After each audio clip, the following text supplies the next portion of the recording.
Hey guys, how's it going? It's been a while. Zach Butler YGO here, back with another video. Today I wanted to bring you a deck that I'm super excited to get to play again, and that's Sky Strikers with the post-Doom of Dimensions support. Now, Sky Strikers is a deck that's always been pretty good and pretty near and dear to my heart. It's been a deck that I think offers a lot of skill expression and a ton of awesome interactive gameplay, so that's always good. And thanks to Doom of Dimensions, we actually get to see some additional support through the Radiant Typhoon cards, namely Radiant Typhoon Vision, I believe, which lets you draw 2 cards, and we'll get into that as well. But we're just going to jump right into the deck. This is kind of my first impression of what the deck could look like post Doom of Dimensions, where I think it's actually slated to be one of the better decks, despite it not getting any direct support. So let's just dive right on in with what we've got first. First up, you have, of course, your 3 copies of Sky Striker Ace Ray, as well as 1 copy of Sky Striker Ace Rose. Now, while typically you'll see people play multiple roses with Pot of Desires, I feel like it's not necessarily worth the risk of having an additional weak draw. Yes, you do run into the issue where you will banish Rose sometimes with Desires, and that can be a really big issue because of your linkage OTKs, but the upside to that being that you won't have that awkward draw as often as you might with 2 copies. Then moving on, we have the Sky Striker spells. We have, of course, 3 Sky Striker Mobilize Engage, 3 Widow Anchors, and 3 Linkage. That's going to be it for the 3 ofs. Now you'll notice that these are all really just instantly powerful cards, and that is why, of course, they're played at 3. But it's important to note, too, that Widow Anchor and Linkage being quick play spells is really beneficial because of the draw spell for the Radiant Typhoon theme. Then you have 2 Lemnis Gate, as well as 1 Shark Cannon, 1 Multi-Roll, and 1 Afterburners. And that's actually it for the Sky Striker spells. It's a much more narrow package than you might have seen historically with like Jamming Waves, as well as Ela Booster, and even cards like Hornet Drones. Now, the reason why there's no Hornet Drones in the deck is because I'm choosing to blind second. And with that in mind, you actually just have so many copies of Ray and Rose through your Linkage to get you access to 0, which gets you access to both of them. You also have Engage, which gets you access to both of them, and you also have Rhoda as well. So with that in mind, you just wanted to play less. In going first version, I think I would definitely consider including the copy of Hornet Drones because it is more important to see any card going first that is a body. But when you're going second, you have that additional draw, and you also have the battle phase tricks with the deck as well. So playing the full like Hornet Drones, Jamming Waves, all those cards, it's just not necessarily worth it. And the reason why you see Afterburners in the main deck, despite it being maybe not quite as powerful as a card like Jamming Waves, which is surprisingly good this format, is because of the Radiant Typhoon engine. Now there's 3 Radiant Typhoon Vision, as well as 1 Mystical Space Typhoon, which I think is really cool to see. Now, going forward, Mystical Space Typhoon may not even be played in the deck, but I really wanted to play the 1 copy because it's searchable thanks to Radiant Typhoon Vision, which I think is really cool. If you're unfamiliar with Radiant Typhoon Vision, it's a quick play spell from Doom of Dimensions, and it's a common, which is ridiculous. But it says that if this card is destroyed by the effect of Mystical Space Typhoon, you can set this card. Not that you'll ever do that, but it's something worth noting.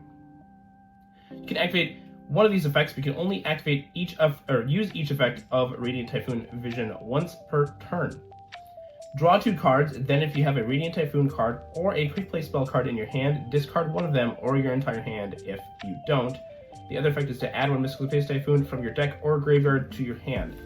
So when you look over all of those quick play spells, you have, of course, Shark Cannon, Lemnis Gate, Linkage, Widow Anchor. All of those are going to be powerful quick play spells that you can use with the Radiant Typhoon Vision, which offers you a ton of consistency because you have 3 extra draw 2 cards, plus your Pot of Desires, plus your Engages, and all of your like Upstart Goblins and stuff. This deck is going to be incredibly consistent. You're going to be ripping through your deck at a breakneck pace. From there, we have, like I said, 3 Pot of Desires. Even though it's a hard once per turn, I still wanted to include it because it is always a free discard or send, which I am a big fan of. I want to resolve this card as quickly as possible, so that's why you see the 3 copies. Funnily enough, this is a deck I could see playing 2 Desires in, even though historically that is incorrect to do. This is one of the few decks I think you can maybe get away with it because you do play so many hard once per turn effects, and you are drawing so many cards that it might be worth considering cutting back on some of the additional copies of those hard once per turn cards because of that. But for now, we're playing 3 Pot of Desires. I gotta play them. And then we have 3 Upstart Goblins, as well as 3 Triple Tactics Thrust, so even more consistency is put into that deck. Like I said, you've got the Desires, the Upstart Goblins, the Radiant Typhoon Visions, the Upstart Goblins, the Engages. You just have so much consistency. You are going to be ripping through your deck going second, and that's the idea. So you want to amass as many cards as you can, and then be able to make that big push onto your opponent and quickly close out the game. From there, we have some board breakers. We have 3 Forbidden Droplets, which is going to be one that I'm a big fan of. Forbidden Droplet in this deck is especially cool, again, because it is a quick play spell, so if it isn't the most useful, you can always send it away with Droplet, or with Radiant Typhoon Vision, but it's also a good card because you can always use this to load your graveyard with spells. One really cool thing that can come up is into the Draco Tail matchup, for example, if they use Horn on one of your spells, or Flame, the red one, on one of your spells, you can always use Forbidden Droplet to chain, send the spell away, and then it's no longer in the field, and then you will resolve because it hasn't been able to be negated. Also, depending on what spell that is, you might end up having 3 spells in your graveyard, and then you get the bonus effect as well, which is really cool. It's a little thing like that probably doesn't come up all that often, but it is something worth noting, and that's one of the reasons why I think that this deck is really cool, is because there's a lot of little things like that that you can do to express some technical skill that maybe your opponent didn't see coming. Then you have 2 Regekis. There would be a third one, but I wanted to play the Afterburners. Also, again, you're drawing so many cards that you may not even necessarily need to play Regekis in general. You could even just cut it and play other board breaker cards, because again, you are seeing so much of your deck that it might not necessarily be worth it. And then we have 1 Triple Tactics Talent, 1 Reinforcing the Army, 1 Harpy's Feather Duster, and 1 Called by the Grave. Yet another quick play spell. So that is it for the main deck. It is a clean 40 cards, which makes sense because, again, you are trying to be as hyper consistent as you can. Now for the extra deck, this is still up in the air, but I have 3 Kagari, 1 Shizuku, 1 Hayate, and 1 Kaina for the Link 1 Sky Strikers. There is a world where I could see playing a second Shizuku, but you don't really need it. And you have 2 Sky Striker Ace equals 0. Now this is a card I'm very torn on at 2 or 3. 3 is obviously going to be really powerful, but I don't think the games are going to be going long enough to where you really need a third. And plus, with Sky Striker Maneuver Lemnis Gate, you are able, Lemnis Gate, you're able to recycle your cards and then get them back anyway, so you basically have infinite copies of them as long as you don't banish your Lemnis Gate. But 0 is, of course, going to be one of your main OTK tools, where you're going to be summoning it, and then typically you're not going to actually use its effect to search. You're going to use its effect to tag out into the other 2, pop a card, and then swing for additional damage that way, which is pretty cool. Then there's the 1 Sky Striker Ace Azalea, 1 Zeke, and then I'm testing 1 Sky Striker Ace Azalea Temperance. This is what I'm playing instead of the third 0. I'm not totally sure yet. I really think Temperance is a really cool card, able to help you break apart boards without destroying cards, which I think is a really key thing, but we'll see what happens. From there, we have the non-Sky Striker extra deck cards, which is 1 Dark the Dark Charmer, 1 Heat of the Fire Charmer, 1 SP Little Knight, and then the 1 Typhoon. Typhoon is kind of up in the air, but I figure if you're going to let them go first and do all their stuff anyway, you might be able to get some advantage through summoning Typhoon. For the side deck right now, we have 3 Ash Blossom and Joyous Spring, 3 Molcharmy Fulos. It's just pretty solid. Then there's the 1 Dogoran and the 1 Hamp.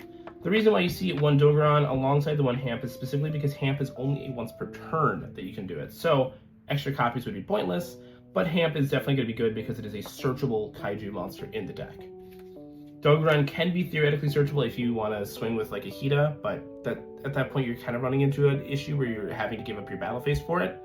I think into the Lunalight matchup, though, that might be worth it because that's going to be a really hard matchup because you aren't stopping them from doing any of their plays. You're just letting it happen, and then you have to hope that you're able to break apart their board in a meaningful way. Then there's 3 Salesman. This is going to be specifically for Joel and Lockbird because Joel and Lockbird does, in fact, completely solo this deck. Then there's 3 Evenly Matched, one of my personal favorite board breakers. It's also one of the best ways to out in the Lunalight field. If they open up with Baguska plus the 2 Liger Dancers, you can always evenly match. They'll have to get rid of 1. They get rid of a Baguska, then they're stuck with the other one, and then you just hamp it, and then you're able to keep playing. And then finally, there's 1 Dimensional Barrier for when you go first. This is just going to be as a thrust target. Other than that, though, it's kind of whatever. But that is the deck. Now, if you want to see some gameplay, let me know down below. Also, if you are excited about the Post-Doom Dimensions metagame, let me know down below what you're excited for. I know I'm really excited to get to play Sky Striker. That's one of my favorite decks of all time. And if you want to see any Genesis content, please let me know. And if this is the sort of stuff you like, let me know with a comment and a like. And if you want to see anything else, just let me know. But until next time, have a great day, everyone.